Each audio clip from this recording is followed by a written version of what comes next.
Jesus responds to insults with truth.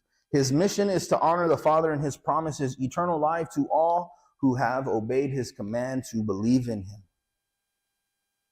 Now, when we are opposed or insulted, we do not need to retaliate.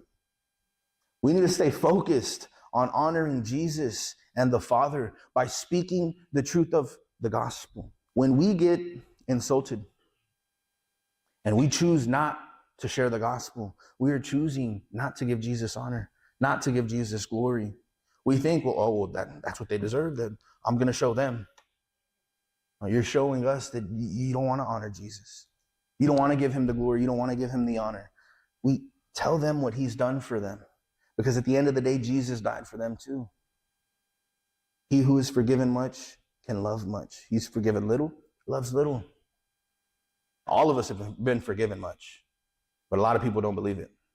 They think that they've been forgiven little, and that's why they love little. Understand how much God has forgiven us for, and let that build up gratitude and thankfulness to where it outpours in love towards others.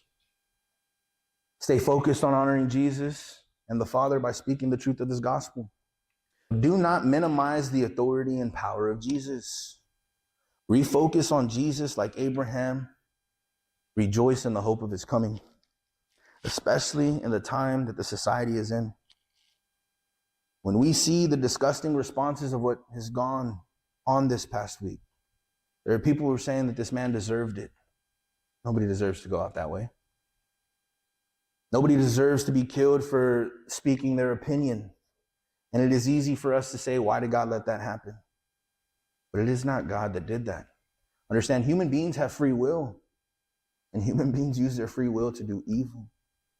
In times like that, let us refocus our attention on Jesus and have hope in his coming. It is very imminent. Let us be prepared, because Jesus is the great I am.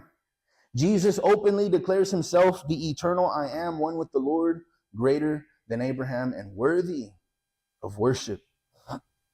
We need to understand that Jesus is God in the flesh. What is hindering us to worship him as God? Respond rightly with our belief in him and allow it to motivate us to worship.